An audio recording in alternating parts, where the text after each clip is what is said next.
The air in the Alabama pines of 1860 was thick enough to drink, heavy with the scent of sap, soil, and something else, something unspoken.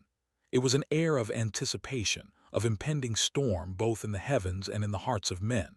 But for young Thomas Miller, hiding behind a colossal, moss-draped oak, the only storm that mattered was the one unfolding in the clearing before him. He held his breath, the rough bark digging into his cheek, his knuckles white where he gripped a fallen branch. Before him, silhouetted against a bruised twilight sky, stood Reverend Alastair Blackwood, his frame long and gaunt like a specter born of the swamp. He wasn't preaching. He was presiding. Below him, in a freshly dug pit that was not quite a grave, knelt Martha Gable, her face pale and streaked with tears, but her eyes fixed on the Reverend with a terrifying, absolute faith. Thomas knew Martha.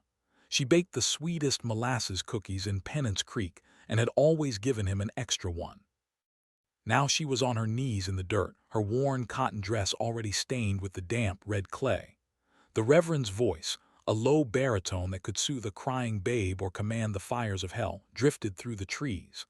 "The flesh is a prison of sin, Martha," he intoned, his words hypnotic, weaving a macabre spell in the fading light. "To be reborn in spirit, the flesh must first be humbled.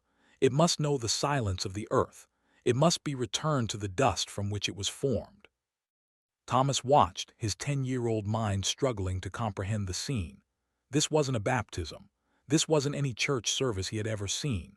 This was something else entirely, something forbidden. The other parishioners stood in a silent, solemn circle, their faces grim, their hands clasped. They weren't horrified, they were reverent. As the first shovelful of dirt was tossed into the pit, landing with a soft thud near Martha's feet, Thomas felt a cold dread snake up his spine. She didn't scream. She didn't fight.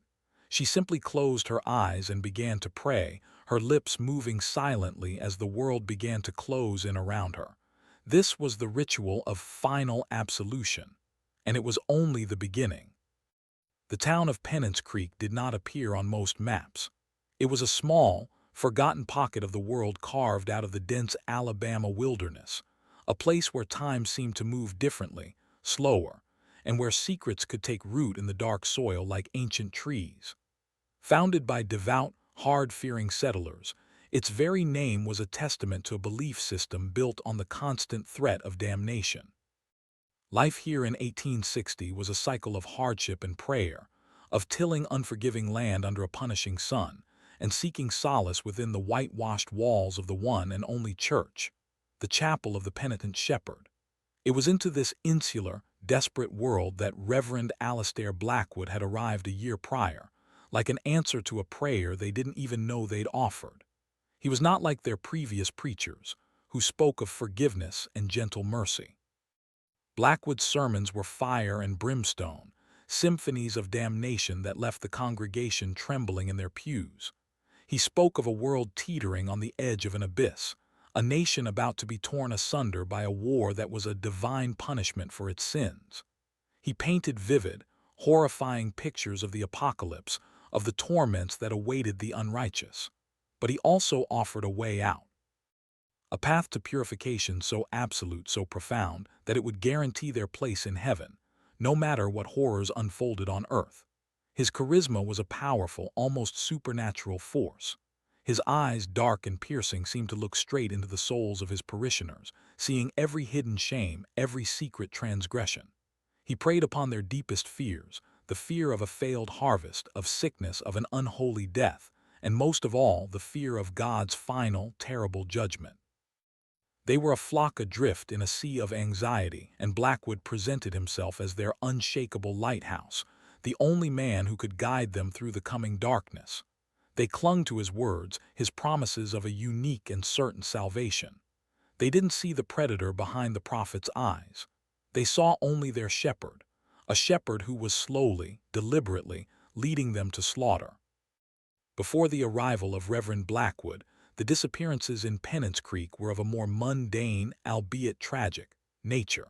A farmer might wander too far into the swamp and never return, lost to the cypress knees and murky water. A child might succumb to fever, vanishing from the world of the living into a small plot behind the church. These were the accepted sorrows of frontier life.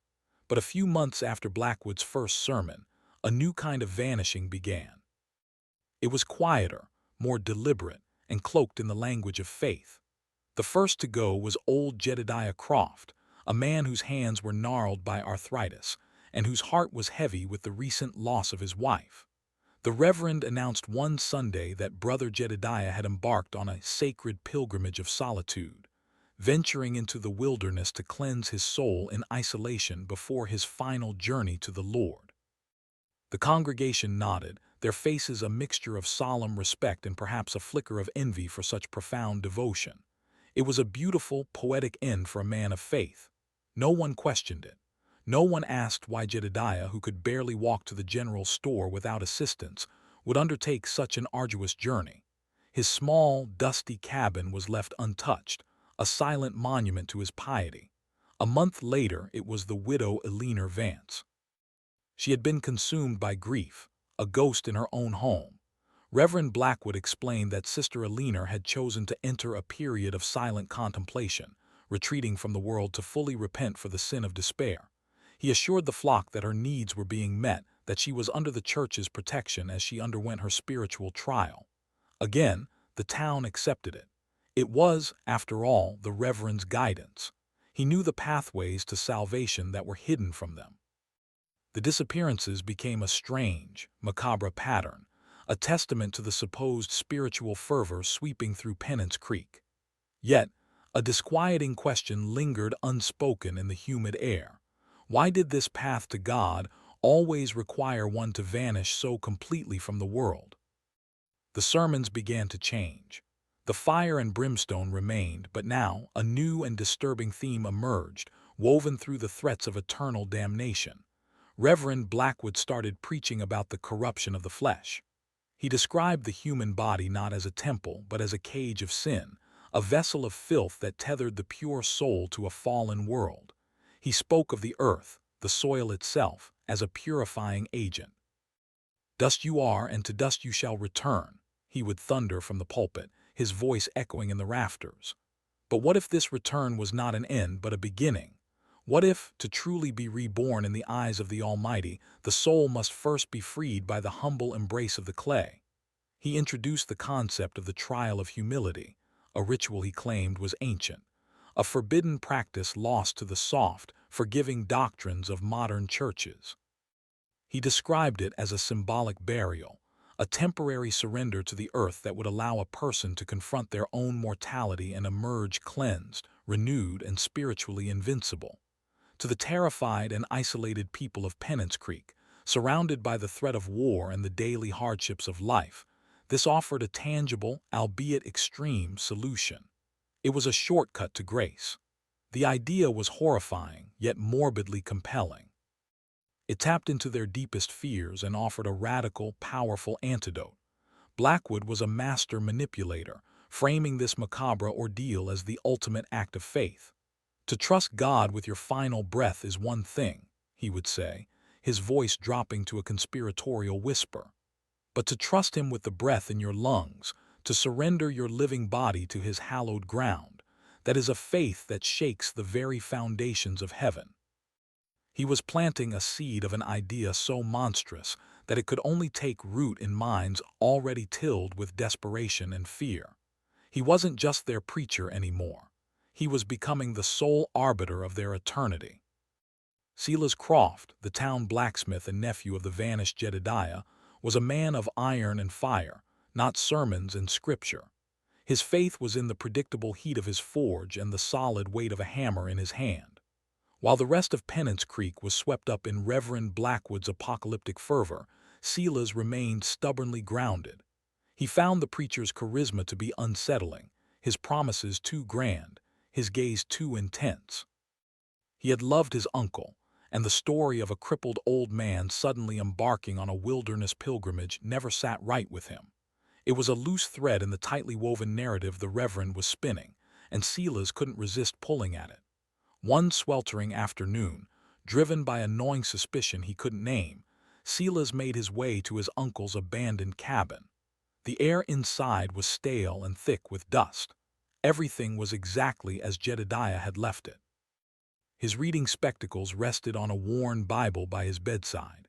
A half-finished bowl of corn mush sat on the table, a film of mold covering its surface. But it was in the corner, tucked away in a small wooden chest, that Silas found the first concrete piece of his uncle's disturbing puzzle. It was Jedediah's journal. The final entries were a scrawl of trembling, panicked handwriting, a stark contrast to the steady script of earlier pages. They spoke not of a holy pilgrimage, but of a final test and the Reverend's covenant. Jedediah wrote of a private consultation with Blackwood, of a deep personal sin he had confessed, a sin from his youth that had haunted him for decades. The Reverend had offered him a unique form of repentance, a way to bury the old man and be reborn. The last entry was chilling. He calls it the absolution. He says the soil will wash me clean, I am afraid, but my fear is a sin, I must have faith. He will not abandon me in the dark. Silas's blood ran cold.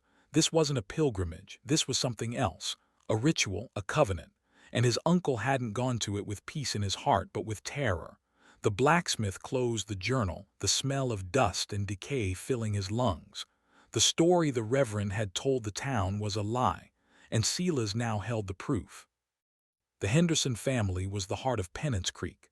John, a sturdy farmer with hands like shovels, his wife Sarah, whose kindness was the town's only real currency, and their 17-year-old daughter Ilara, a girl whose piety was matched only by her innocence.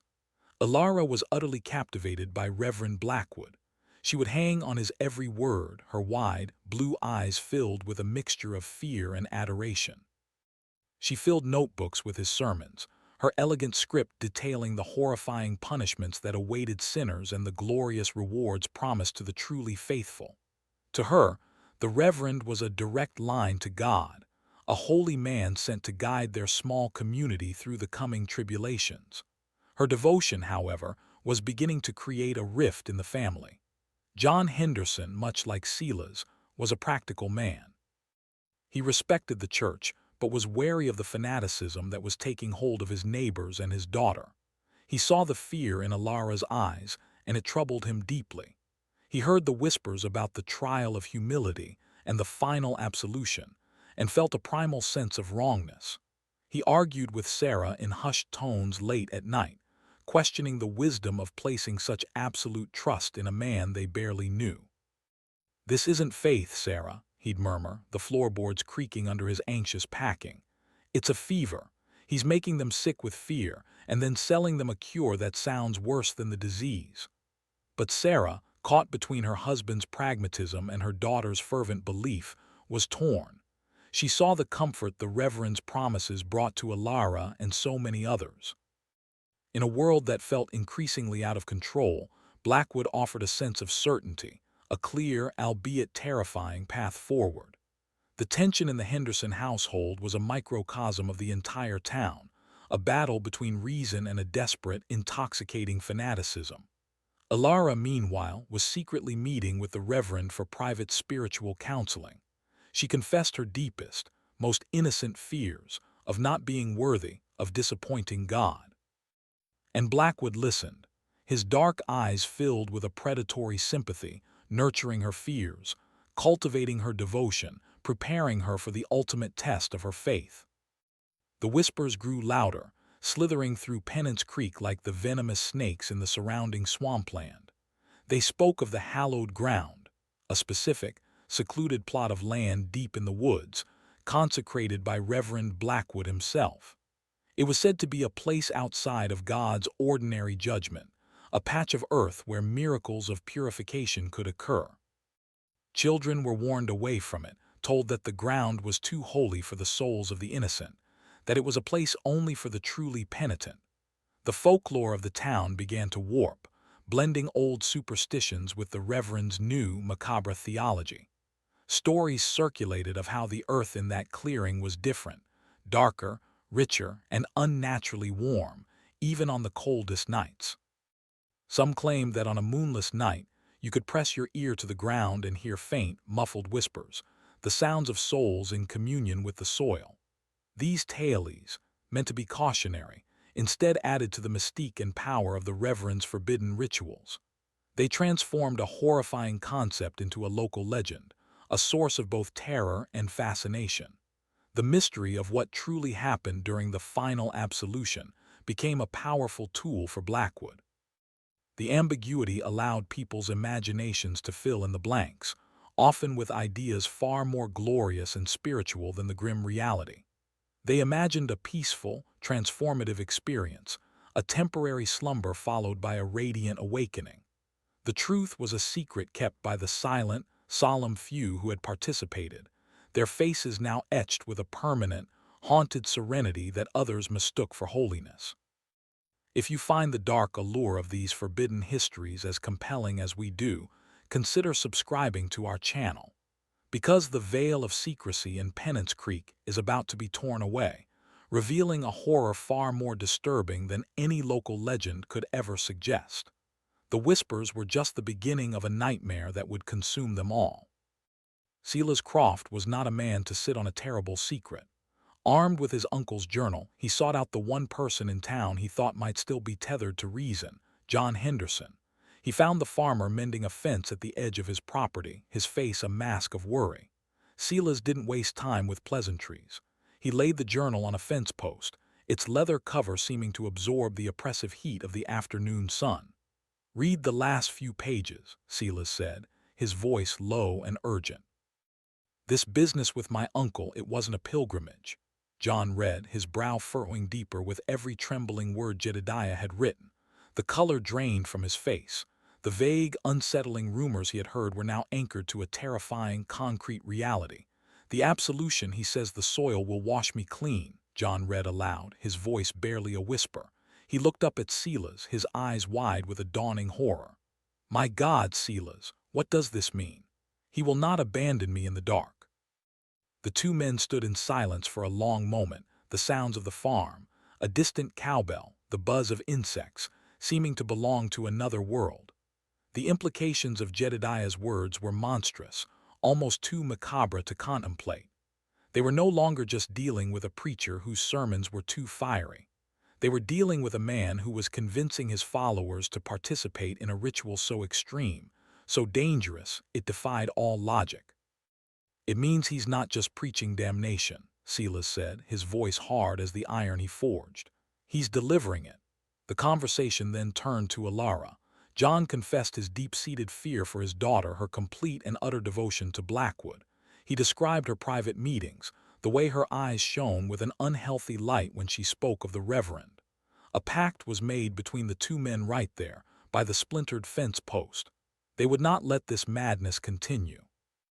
They would find out what was truly happening in the woods.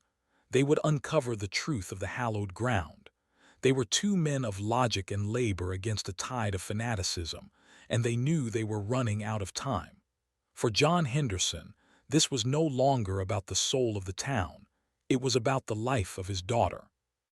Reverend Blackwood's power was absolute, but it wasn't just built on fear. It was cemented by a carefully constructed system of control. He had established an inner circle, a group of his most zealous converts known as the Penitent Guard. These were the men who stood by his side, their faces grim and unreadable. They were the ones who carried the shovels. The Guard's primary role was to enforce the Reverend's will and maintain the secrecy of his rituals. If someone in the congregation began to voice doubt or ask too many questions, a quiet visit from 2 or 3 members of the Guard would quickly silence them. They wouldn't use overt threats. Instead, they would speak in hushed, sorrowful tones about the questioner's wavering faith and the dangers of a doubtful soul. They would remind them of the coming apocalypse and how only the truly committed would be saved. The psychological pressure was immense. To be singled out by the Guard was to be marked as spiritually unclean, an outcast in a community where belonging was everything. Furthermore, the Guard controlled access to the Reverend. Private consultations, where the most extreme ideas were planted, were granted only to those deemed ready by the Guard. They were gatekeepers to salvation, isolating Blackwood from any potential dissent and creating an echo chamber of unwavering belief around him. This inner circle had participated in the rituals. They had witnessed the absolutions. They were not just believers, they were accomplices. Their silence was guaranteed by a shared guilt, a secret so dark it bonded them together more tightly than any oath. They were the silent enforcers, the quiet terror of Penance Creek. When Silas and John started asking their questions, they didn't just attract the Reverend's attention, they attracted the cold, watchful gaze of the penitent guard. They were no longer just skeptics. They were now a threat to the entire Macabre operation. Alara Henderson's private sessions with Reverend Blackwood grew more intense. They were no longer held in the dusty church office, but in the deep twilight shadows of the woods, on the path that led towards the forbidden clearing. Blackwood had identified in her the perfect subject. Her faith was pure, her heart unburdened by the cynicism of adulthood, and her fear of sin was profound. He began to speak to her not of damnation, but of a unique and glorious destiny. He told her that God had chosen her for a special purpose, to be a beacon of faith for the entire community. He painted her a picture of sainthood. The others, he would say, his voice a mesmerizing whisper, they undergo the absolution to cleanse themselves of a lifetime of sin. But you, Alara, your trial would be different. It would not be for you, but for all of us. An act of pure, selfless faith. A sacrifice to prove to the Almighty that Penance Creek is worthy of His mercy in the coming storm. He was twisting her piety into a weapon against herself. He spoke of the earth not as a grave, but as a womb. You would enter the soil as a girl, he promised, and be reborn as an angel, a living testament to the power of unwavering belief. He skillfully isolated her from her father's cautious influence, framing John's skepticism as a worldly corruption, a test sent by the devil to sway her from her sacred path. He made her feel that her father's love was a barrier to God's love. Alara, torn between her devotion to the Reverend and her love for her father, was in turmoil, but Blackwood's psychological grooming was relentless. He presented her with a choice: a simple, ordinary life filled with earthly doubt, or a chance to touch the face of God, to become a legend, a saint for her people. For a 17-year-old girl steeped in religious fervor, the choice seemed obvious. She was being led, step by step, toward the open grave he had already envisioned for her. The night was moonless and suffocatingly humid when Silas and John decided to act. Guided by a crude map Silas had found sketched in the back of his uncle's journal, they ventured into the woods, towards the supposed location of the hallowed ground. The forest was a different entity at night, a labyrinth of menacing shapes and unseen things that scurried in the undergrowth. Every snap of a twig sounded like a gunshot, every hoot of an owl like a warning. They moved slowly, lanterns held low to the ground, casting long, dancing shadows that played tricks on the eyes. After nearly an hour of navigating through thick brush and treacherous ravines, they found it. The clearing was just as the rumors described. A perfect circle, unnaturally devoid of the usual forest floor debris. The air here was still and cold, and the ground under their boots felt strangely soft, almost spongy. In the center of the clearing were several rectangular patches of earth that were subtly different from the surrounding soil. They were sunken, as if the ground had settled. Silas knelt, his blacksmith's hand, accustomed to the feel of solid materials, pressing against the dirt. It was loose, too loose. He exchanged a look with John, a silent confirmation of their shared dread. Taking a small spade he had brought with him, Silas began to dig into one of the sunken patches. The work was grim and silent, punctuated only by their heavy breathing and the rhythmic scrape of metal against soil. They didn't have to dig far. Less than 3 feet down, the spade hit something soft. It wasn't a rock or a root. It was the sickeningly dull thud of metal on cloth and something yielding beneath it. Silas dropped the spade as if it were red hot. Working with their bare hands now, they clawed away the remaining dirt, their hearts pounding in their chests. The flickering lantern light revealed the sleeve of a faded wool coat, a coat that Silas recognized instantly. It was the one his uncle Jedediah wore every winter, the one he was buried in. The horrifying discovery in the clearing confirmed their worst fears, but it also opened a Pandora's box of new, even more disturbing questions. Jedediah Croft was dead. He hadn't gone on a pilgrimage. He had been buried right here in this unholy ground. But how and why? The official narrative was that these rituals were symbolic, a temporary trial. The Reverend had never spoken of death, only of rebirth. As John and Silas stood over the shallow grave, the full, macabre implication of the scene began to dawn on them. Was it possible that the ritual was designed to be fatal? Was this a murder, cloaked in the robes of religious fanaticism? Or was it something even more twisted?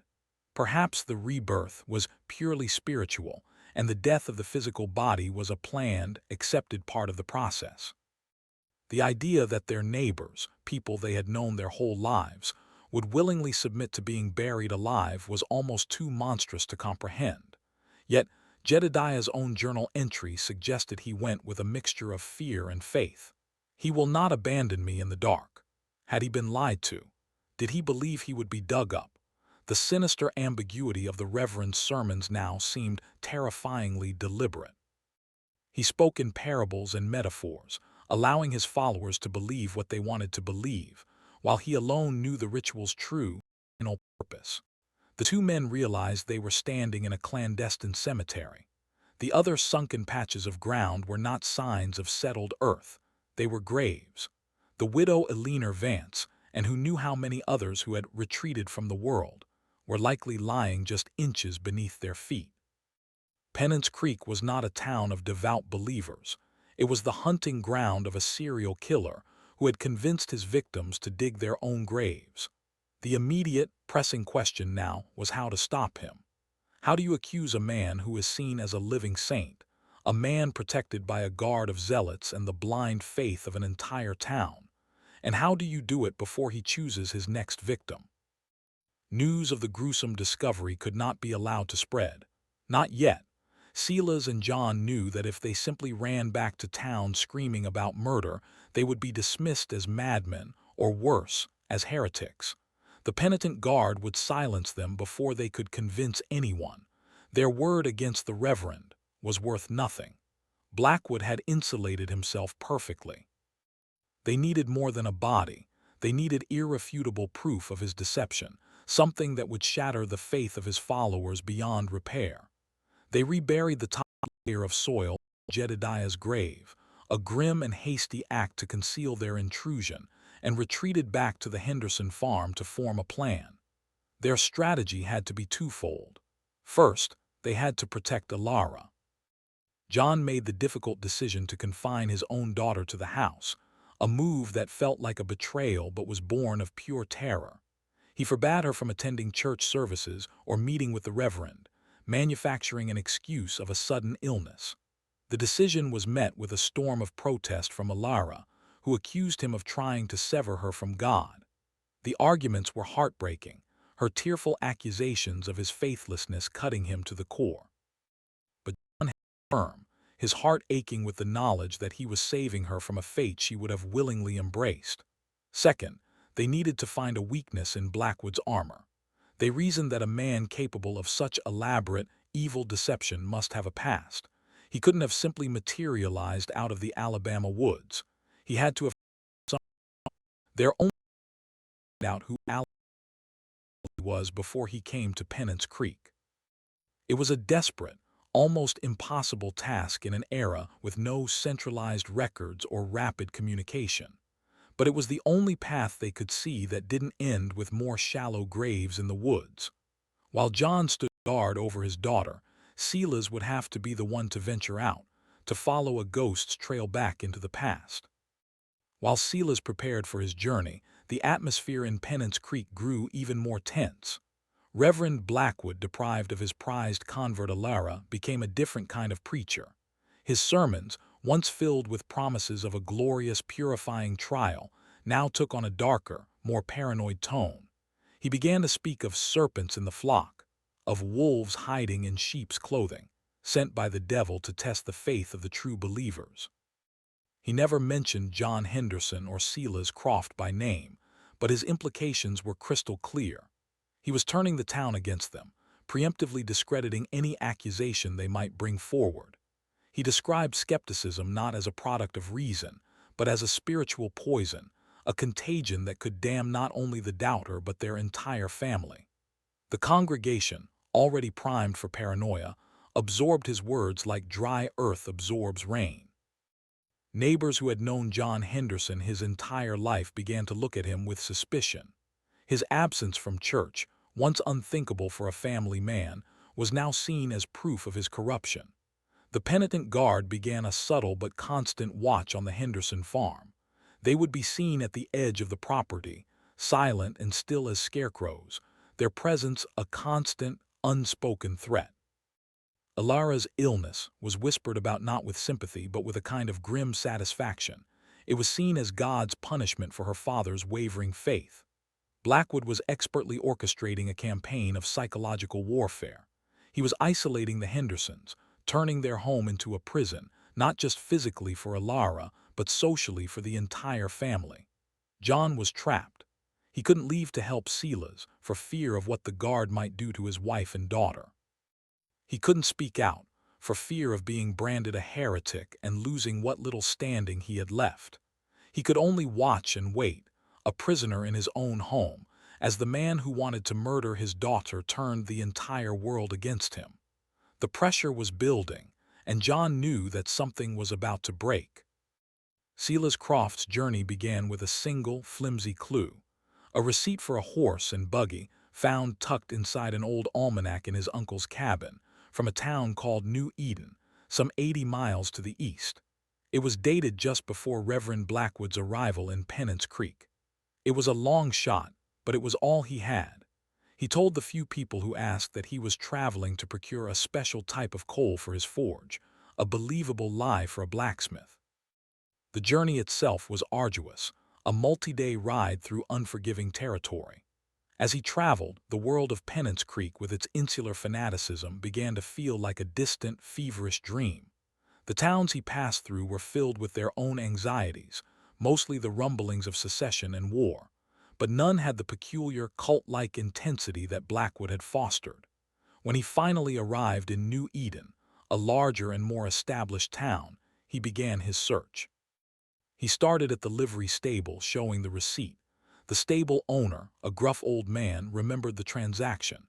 He described the buyer as a tall, charismatic man with eyes that burned right through you. But he knew him by a different name, Brother Alistair, not Reverend Blackwood. The man had paid in cash and spoken of starting a new ministry in the West, in a place of true penitence. This was the first crack in Blackwood's carefully constructed identity. Silas then moved on to the local church, hoping to find records of this Brother Alistair. The aging pastor there listened to Silas's description, and a look of deep unease crossed his face. He recognized the man, but not as a preacher. He said the man had been a traveling orator who rented the town hall for a series of lectures on spiritual purity and the end times. He had gathered a small, intense following, but was driven out of town after a series of disturbing rumors began to circulate. The pastor hesitated, then leaned in closer, his voice dropping to a whisper. They said he was involved in some kind of forbidden society, a death cult. There was a scandal. A young woman from a wealthy family, she vanished. They could never prove anything, but he left in the dead of night, just before the sheriff came to question him. The pieces were starting to fall into place. Blackwood wasn't just a fanatical preacher. He was a predator with a history, a man who fled from one town to the next, leaving a trail of tragedy in his wake. Pennant's Creek was not his first flock, and if Silas couldn't stop him, it wouldn't be his last. The deeper Silas dug in New Eden, the more sinister the story of Brother Alistair became. He learned the name of the family whose daughter had vanished, the Wainwrights, one of the town's founders. He found their stately, two-story home, now looking neglected, a place heavy with a quiet, lingering grief. He was hesitant to approach them to reopen such a painful wound, but he knew he had to. He was met at the door by Mr. Wainwright, a man whose face was a roadmap of sorrow. When Silas explained he was investigating the man known as Alistair, the old man's composure shattered, replaced by a raw, cold fury. He invited Silas inside, and for the next hour he recounted a story chillingly familiar to what was happening in Pennant's Creek. His daughter, Isabel, had been a deeply religious, sensitive young woman. She had been completely enthralled by Alistair's apocalyptic rhetoric. He had become her private spiritual guide, convincing her and her parents that he was leading her toward a state of ultimate grace. He, too, had preached about the corruption of the flesh and the need for a final, purifying trial. He had isolated Isabel from her friends, convincing her they were sinful influences. Then one day she was gone. Alistair claimed she had gone on a journey of devotion, leaving a note behind that echoed his teachings. But the Wainwrights never believed it. They had found strange ritualistic drawings in her room and a journal detailing her fears and her desperate desire for absolution. He didn't save her, Mr. Wainwright said, his voice thick with emotion. He consumed her. He fed on her faith until there was nothing left. The sheriff's investigation had hit a wall. There was no body, no physical evidence, only the word of a grieving family against a man who had vanished like a phantom. Before Silas left, Mr. Wainwright gave him one final, chilling piece of information. He wasn't a preacher. He was a medical student, expelled from a university up north. They said he had a morbid fascination with the threshold between life and death. The final piece of the puzzle clicked into place. Blackwood wasn't just a con man. He was a monster with a scientific curiosity, cloaking his macabre experiments in the language of religion. The full, horrifying scope of his depravity was now terrifyingly clear. The journey back to Penance Creek was a race against time, fueled by adrenaline and terror. Every mile Silas covered felt agonizingly slow. He was no longer just carrying information. He was carrying the weight of past and future victims. He pictured Alara Henderson, her innocent face twisted in religious ecstasy, and pushed his horse harder. He arrived back at the edge of town under the cover of darkness, stashing his horse in the woods and approaching the Henderson farm on foot.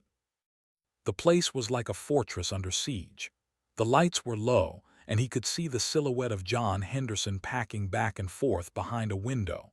More disturbingly, he could see two members of the penitent guard stationed near the road, their presence a clear and constant threat. Getting to John without being seen would be impossible. He needed a distraction. Drawing on his knowledge of the local terrain, Silas circled around through the dense woods, coming up on the far side of the farm where a small stream cut through the property. He found what he was looking for, a dry, dead tree weakened by age and insects. Using all his strength, he managed to push the tree over. It fell with a tremendous crash, a sound that ripped through the quiet night like a cannon shot. The two guards, startled, immediately ran toward the noise, suspecting an intruder or an accident. It was the opening Silas needed. He sprinted across the open field, his heart hammering against his ribs, and slipped through the back door of the farmhouse, which John had left unlatched. John met him in the kitchen, his face pale and drawn. "What did you find?" he asked, his voice a ragged whisper. Silas didn't have to say a word. The look in his eyes, a mixture of horror and grim certainty, told John everything. The nightmare was real, and it was far worse than they had ever imagined. The time for caution was over. The time for waiting had passed. They had to act, and they had to do it now, before the next absolution took place. Inside the dim, lantern-lit kitchen, Silas quickly recounted everything he had learned. The false name, the scandal in New Eden, the vanished girl, Isabel Wainwright, and the most damning revelation of all, Blackwood's past as a disgraced medical student with a morbid fixation on death. As John Henderson listened, his fear slowly hardened into a cold, diamond-hard rage. This monster hadn't just been preying on his daughter's faith. He had been grooming her as a test subject for his depraved experiments. All pretense of this being a religious matter vanished. This was about a predator who had invaded their town and was systematically murdering its most vulnerable citizens under the guise of salvation.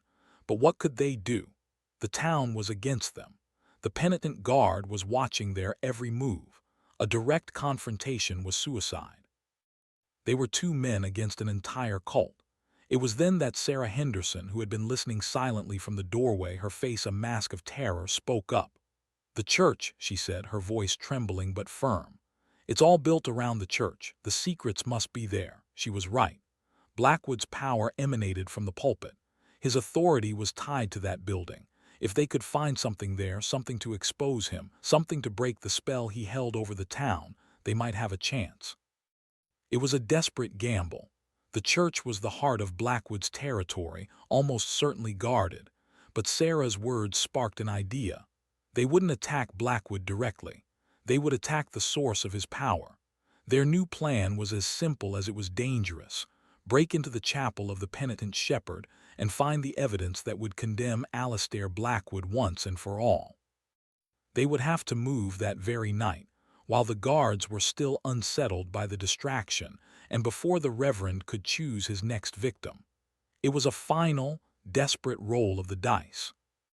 The chapel of the penitent shepherd stood on a low hill overlooking the town, its white paint peeling, its steeple a dark finger pointing accusingly at the starless sky. It looked peaceful, but Silas and John knew it was the center of the web. They approached it from the rear, moving through the graveyard, the old headstones like crooked teeth in the darkness. The air was heavy and still. As they feared, a single member of the penitent guard stood watch by the front doors, a shotgun resting in the crook of his arm. A frontal assault was out of the question. They circled to the back of the building, to the small vestry where the Reverend prepared for his sermons. The window was small and high, but it was their only way in. Standing on John's broad shoulders, Silas, leaner and more agile, managed to pry the window open with the tip of his knife. The sound of the latch giving way was deafening in the silence, but the guard didn't stir. Silas slipped through the opening, landing silently on the dusty floor inside. He unbarred the back door, letting John in. The interior of the church was even more oppressive than the outside. The air was thick with the smell of old wood, beeswax, and something else, a faint, cloying chemical scent, like formaldehyde or preserving salts. It was a smell that didn't belong in a house of God. They lit a small, hooded lantern, its weak beam cutting a small circle in the oppressive darkness. The main chapel was just as they remembered it, but the vestry, Blackwood's private sanctum, was where the secrets were. It was sparsely furnished: a small desk, a chair, and a large, locked wooden chest. Using a crowbar Silas had brought, they forced the lock. The chest creaked open, revealing its contents. It wasn't filled with Bibles or hymnals. Instead, it was meticulously organized with items that made their blood run cold. There were leather-bound ledgers, jars containing strange anatomical specimens, and a set of surgical-looking tools, gleaming faintly in the lantern light. This wasn't the office of a preacher. It was the laboratory of a madman. The ledgers were the key. There were 3 of them, bound in black leather, their pages filled with Blackwood's precise, spidery handwriting. They weren't sermon notes or parish records. They were journals, scientific journals. With a growing sense of horror, John and Silas began to read. Blackwood documented his experiments in cold, detached detail. He referred to his victims not by name but as subjects. Jedediah Croft was Subject A, an elderly male with a guilt complex. The widow Vance was Subject B, a female suffering from melancholia. Each entry detailed his process of psychological manipulation, the priming of the subject's faith, and the final ritual. The horror lay in the clinical precision of the language. He described the trial of humility as a study in asphyxiation and the psychological effects of sensory deprivation. He noted the depth of the burial, the composition of the soil, the approximate time until consciousness was lost. He wrote about his theory that in the final moments of oxygen deprivation, the human mind might experience a state of euphoria or divine hallucination, which he termed the seraphic rupture. He wasn't saving souls. He was chasing a physiological phenomenon, a morbid, scientific curiosity about the process of dying. The most disturbing discovery was a separate section at the back of the most recent ledger. It was titled The Control Group. Here he detailed a second, even more horrifying part of his experiment. For some of his victims, he had lined the bottom of the makeshift coffins with a layer of caustic lime. He hypothesized that the chemical would not only hasten decomposition but might also interact with the process of dying, a cruel and agonizing variable. This was pure, unadulterated evil, a level of depravity that defied comprehension. The final entry was about Subject G pending, Elara Henderson. He had already documented her psychological profile, her suitability for the next phase of his experiment. He planned for her absolution to take place within the next 48 hours. The proof was now in their hands, more damning and monstrous than they could have ever imagined. Just as John was closing the final, horrifying ledger, they heard a sound from the main chapel. The heavy front doors were groaning open. The guard had come inside.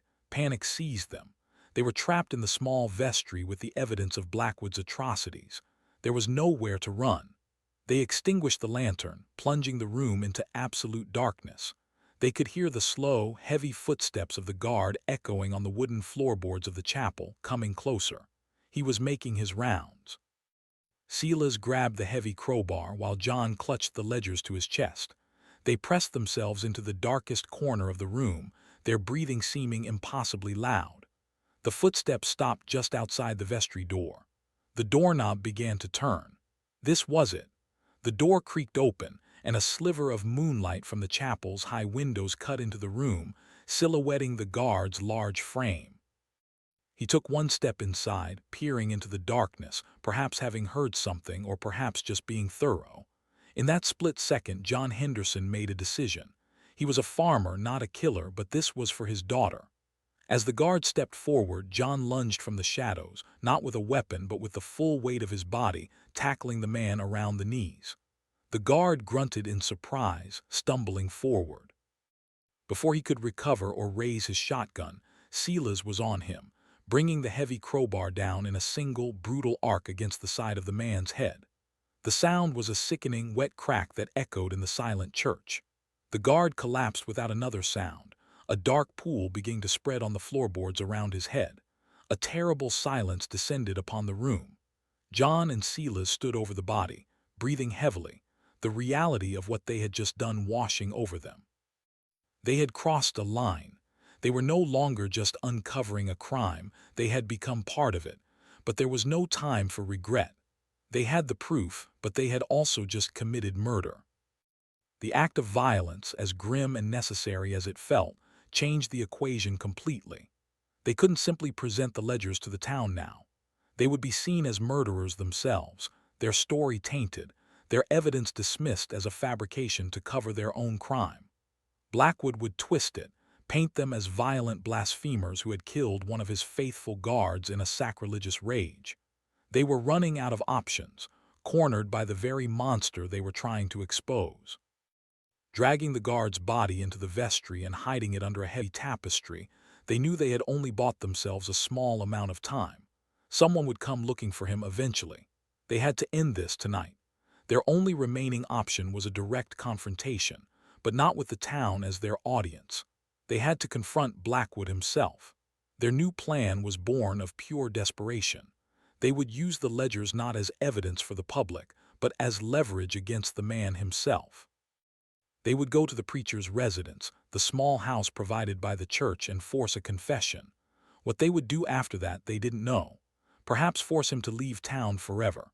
Perhaps enact their own form of justice. The lines of morality were blurring, eroded by the sheer evil they were facing. John took the ledgers, the damning proof of Blackwood's crimes. Silas kept the crowbar, its weight now feeling both like a tool of their salvation and a symbol of their damnation. They slipped out of the church, back into the graveyard, their hearts pounding with a mixture of terror and grim resolve. The night was far from over. The final act of the tragedy of Penance Creek was about to begin, and it would not unfold in a church or a courtroom, but in a quiet, face-to-face confrontation between two desperate fathers and a devil disguised as a man of God. Silas Croft, fighting for the memory of his uncle, and John Henderson, fighting for the future of his daughter. The Reverend's house was a small, unassuming cottage set back from the church, shrouded in darkness. A single oil lamp burned in a lower window, a solitary beacon in the night. They approached with the stealth of predators, their senses on high alert. The front door was unlocked. Blackwood, in his arrogance, likely never imagined that anyone in his terrified flock would dare to challenge him in his own home. They entered silently, the smell of beeswax and old paper from the church replaced here by something cleaner, more medicinal. The house was unnervingly tidy, almost sterile. Books lined the walls, not just on theology but on anatomy, chemistry, and philosophy. It was the home of a scholar, not a country preacher. They found him in his study, sitting at his desk, the lamplight casting his gaunt features in stark relief. He wasn't praying or reading scripture. He was writing in another ledger, no doubt documenting his plans for Alara. He looked up as they entered, his eyes showing not surprise or fear but a flicker of annoyance, as if they were merely an unwelcome interruption. "Mr. Henderson, Mr. Croft," he said, his voice calm and even devoid of any alarm. "To what do I owe this late-night visit? Has your daughter's spiritual malady worsened?" The sheer audacity of his composure was staggering. John Henderson wasted no time. He threw the ledgers onto the desk in front of Blackwood. They landed with a heavy thud, the sound echoing the finality of their discovery. "It's over, Blackwood," John growled, his voice thick with contained fury. "We read them. We know what you are." For the first time, a change came over the Reverend's face. His eyes darted to the ledgers, then back to the two men. The mask of the pious shepherd fell away, replaced by the cold, appraising stare of a cornered animal. The air in the small room crackled with tension. The confrontation had begun. There was no turning back now. Alistair Blackwood, or whatever his real name was, leaned back in his chair, a slow, unsettling smile spreading across his lips. It was not a smile of warmth or humor, but a chilling expression of intellectual superiority. He looked at the two men standing before him, not as accusers, but as fascinatingly simple-minded creatures. "You've read my research," he said, his tone one of academic curiosity. "Then you must understand. This is not about sin or salvation. Those are merely the words the flock requires, the anesthetic for the procedure. This is about knowledge, about understanding the final, beautiful mystery." He spoke of his victims with a chilling detachment, as if they were mere data points in his grand experiment. He argued that he had given their meaningless, fearful lives a purpose. He had offered them a chance to contribute to a great scientific endeavor, to touch the face of eternity, even if it was just a hallucination brought on by hypoxia. "They died in a state of grace, a euphoria I induced," he claimed, his eyes gleaming with fanatical conviction. "Is that not a kinder end than wasting away from disease or being slaughtered in some pointless war? I am not a murderer, gentlemen. I am a pioneer." As he spoke, John and Silas realized the horrifying truth. They were not dealing with a simple con man or even a straightforward killer. They were in the presence of a true psychopath, a man so divorced from common morality that he viewed his atrocities as a noble pursuit. There was no remorse in him, no guilt, only a profound narcissistic belief in his own genius. The confrontation was not going as they had planned. They had expected denial, fear, perhaps an attempt to bargain. They had not expected a proud, unrepentant confession framed as a scientific lecture. How do you reason with a man who does not share your reality? How do you threaten a monster who believes himself to be a god? His calm, rational explanation of his own evil was, in its own way, more terrifying than any of his fire and brimstone sermons. As Blackwood continued his monologue, his arrogance gave Silas an opening. While the Reverend was focused on John, trying to justify his monstrous philosophy, Silas's gaze swept the room, looking for anything they could use. His eyes landed on a small metal box on a side table. It was a medical kit. Inside, among bandages and salves, were several glass vials and a syringe. One of the vials was filled with a clear liquid, labeled with a single word in Blackwood's neat script, atropine. Silas wasn't a doctor, but he had a layman's knowledge of poisons and medicines from his time tending to injured farm animals. He recognized the name. It was a potent substance, used in tiny doses for medical purposes but lethal in larger quantities. A plan, desperate and terrible, formed in his mind. He caught John's eye and gave a subtle, almost imperceptible nod toward the medical kit. John, understanding immediately, redoubled his verbal assault on Blackwood, keeping the man's attention fixed on him. "You call it pioneering," John spat, taking a step closer to the desk. "You call it grace. You took my daughter's innocence, her faith, and you twisted it into a death sentence. You are a butcher, nothing more."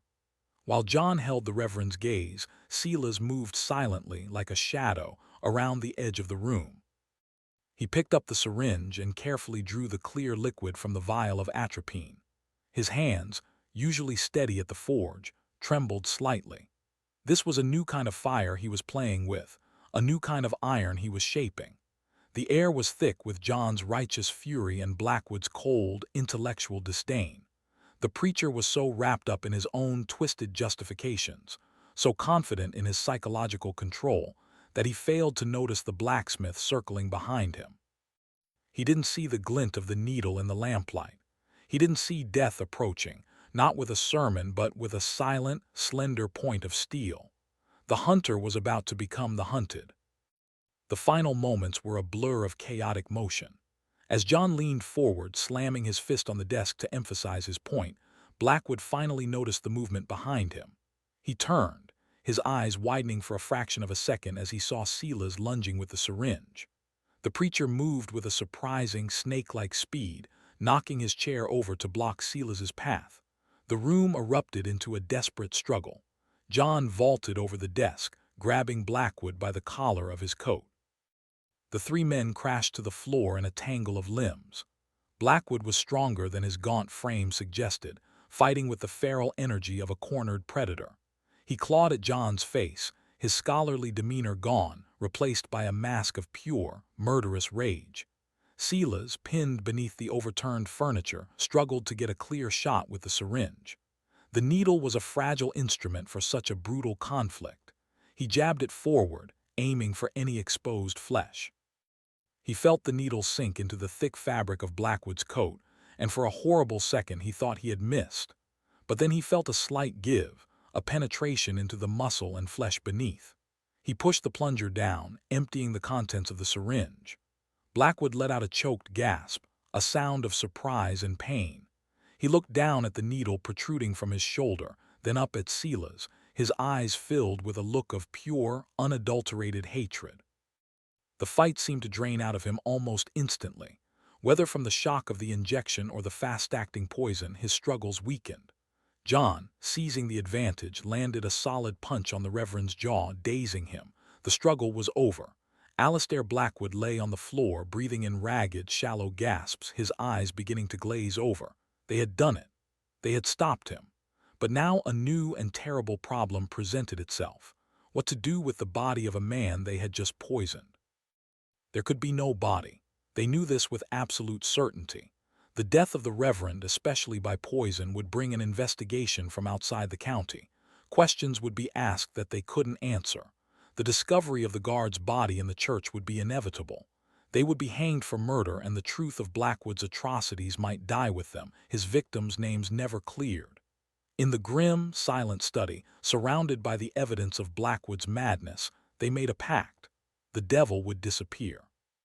He would vanish from Penance Creek just as his victims had. It was a dark, poetic justice, a final, macabre ritual. They waited until the poison had finished its work, a silent, grim vigil over the dying man. Then, under the cloak of the deepest part of the night, they wrapped Blackwood's body in a heavy blanket from his own bed. They carried their grim burden out of the house and back towards the one place they knew would hide their secret forever, the hallowed ground. They walked the same path that Blackwood had taken with his victims, the irony a bitter taste in their mouths. When they reached the clearing, they did not choose one of the existing graves. Instead, they began to dig a new one in the very center of the unholy circle. The work was exhausting, their movements fueled by a desperate, frantic energy.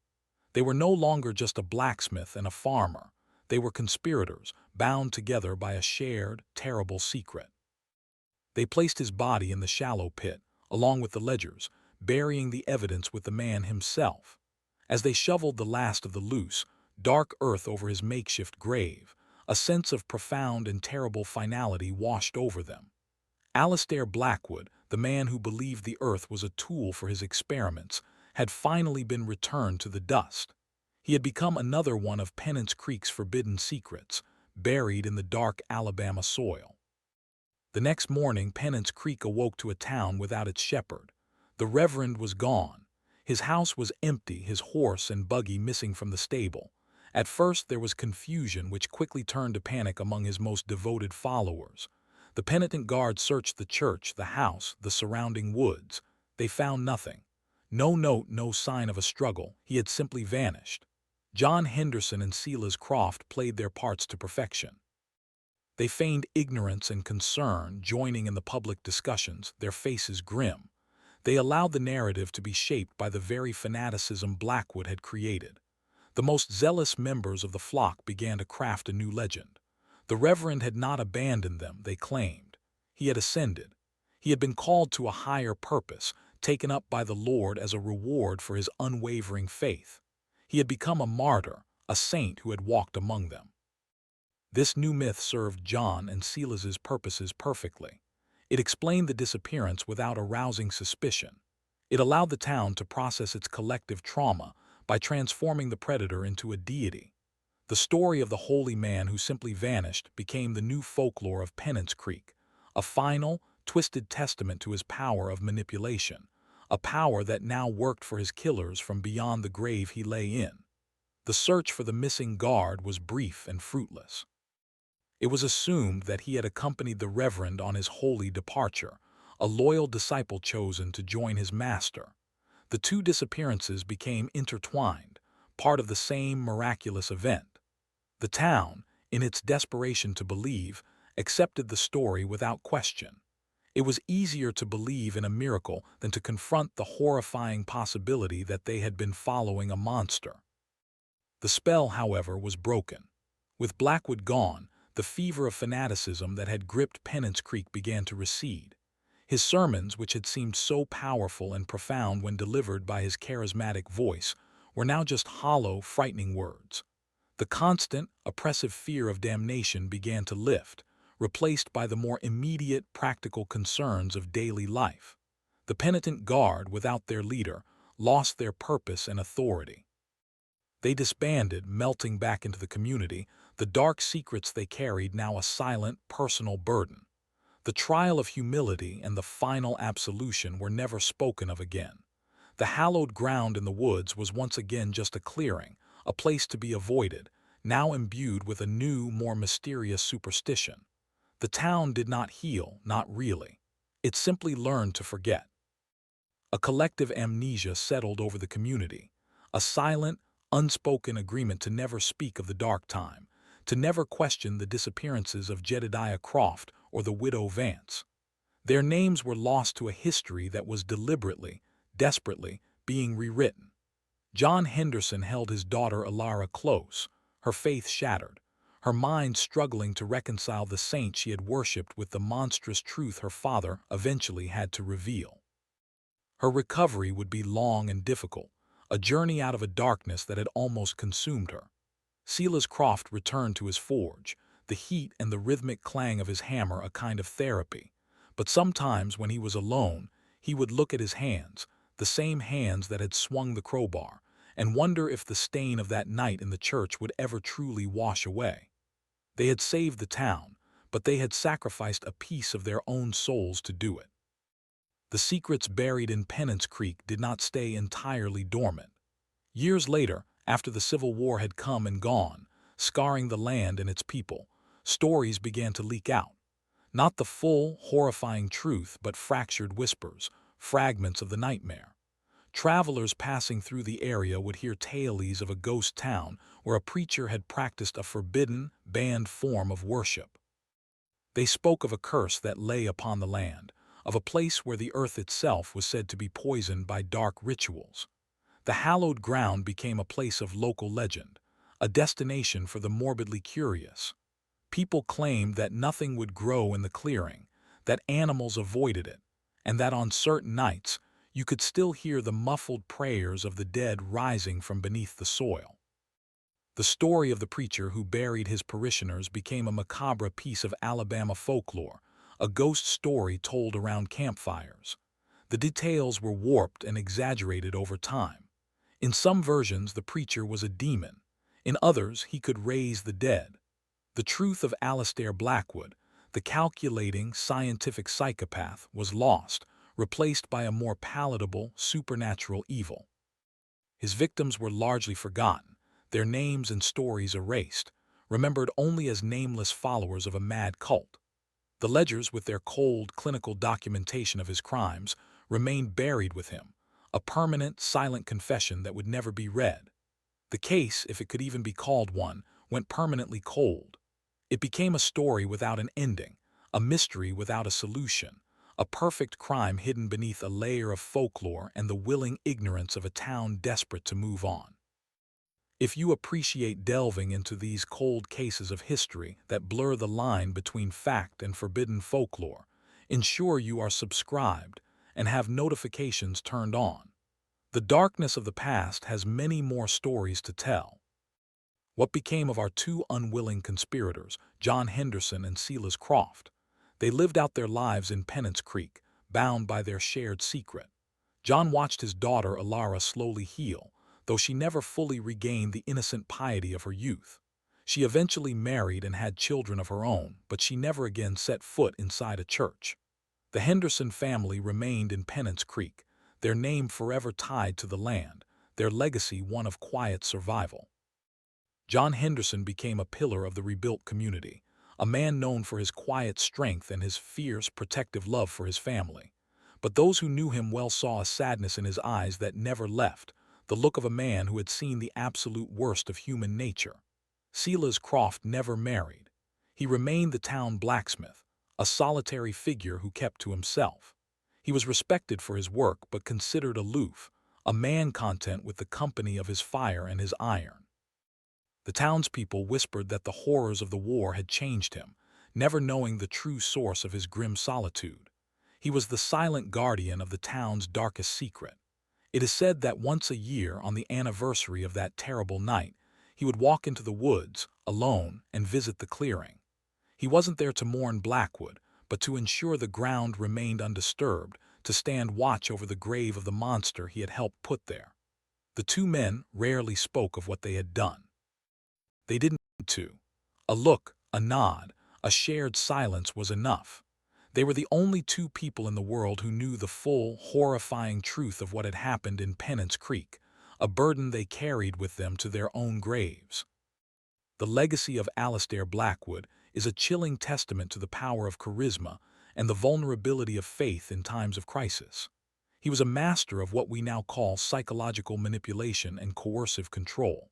He understood, perhaps better than anyone, that fear is the most fertile ground for fanaticism.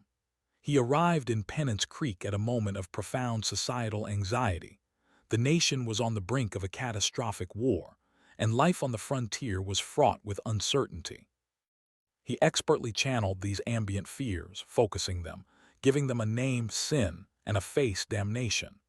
Then he presented himself as the sole proprietor of the only cure. His methods were insidious and systematic. He used love bombing and special attention to groom his chosen victims, like Alara, making them feel chosen and unique. He used isolation, convincing them to cut ties with skeptical family members, thereby removing any dissenting voices. He controlled information, creating a closed loop of logic where his words were the only truth. The penitent guard was a classic element of cult dynamics, an enforcement arm that used social pressure and intimidation to ensure compliance. The rituals themselves, the final absolutions, were the ultimate expression of his control, a test of faith so extreme that to question it was to admit one's own spiritual failure. His victims were not stupid or weak. They were ordinary people put in an extraordinary situation of psychological pressure, their critical thinking slowly eroded by a predator who understood their deepest vulnerabilities. He was a perfect storm of charisma, intelligence, and psychopathy, and Penance Creek was the perfect, isolated environment for his horrifying experiments to flourish, unchecked. One final, disturbing question remains in the twisted saga of Penance Creek. Was Alistair Blackwood working alone? In his journals, which now lie decaying in the Alabama soil, he made occasional cryptic references to the society and our shared pursuit of knowledge. He mentioned correspondence with a colleague in Philadelphia who shared his morbid interests in the threshold experience. This raises the chilling possibility that Blackwood was not a lone madman, but a member of a clandestine network of rogue scientists or a forbidden death cult, operating in the shadows of 19th-century America. Were there other hallowed grounds scattered across the country? other preachers and orators conducting similar, horrifying experiments on their own unsuspecting flocks. The scandal that drove him from New Eden, the one involving a forbidden society, suddenly takes on a much more sinister light. Perhaps he was not merely a disgraced medical student, but an active member of a group that shared and refined these macabre techniques of manipulation and murder. This possibility transforms the story from a local tragedy into a potential nationwide conspiracy of death, hidden beneath the veneer of the era's widespread religious revivals and pseudo-scientific movements. With the evidence buried and all the primary actors long dead, we will likely never know the truth. The full extent of this macabre network, if it existed, remains a horrifying cold case, a disturbing hint of a much larger, more organized evil. The story of Penance Creek might just be one chapter in a much larger, unwritten book of horrors. Today, the area once known as Penance Creek is little more than a ghost on the map. The town itself withered and died in the decades following the Civil War, its inhabitants drifting away, eager to leave the cursed ground behind.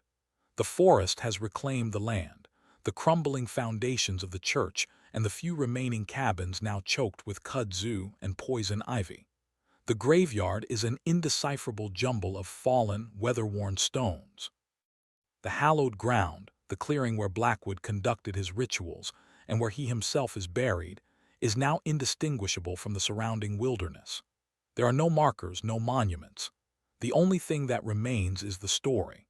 It persists in the local consciousness, a dark legend that parents still use to frighten their children. It serves as a grim reminder of how easily a community can be led astray, how thin the veil is between faith and fanaticism, between salvation and damnation. The tale of the preacher who buried his parishioners alive acts as a specter haunting the backwoods of Alabama, a warning that the most dangerous monsters are often the ones who come cloaked in promises of heaven. They are the ones who demand our absolute trust, who prey on our deepest fears, and who convince us that the grave is not an end, but a doorway. The ultimate horror of Penance Creek is not supernatural. It is profoundly, terrifyingly human. The silence of the woods where Penance Creek once stood is absolute. It is a heavy, watchful silence, weighted with the secrets it keeps. Beneath the soil, the victims of Alastair Blackwood lie in their unmarked graves, their stories untold, their final moments of terror and faith known only to the man who murdered them.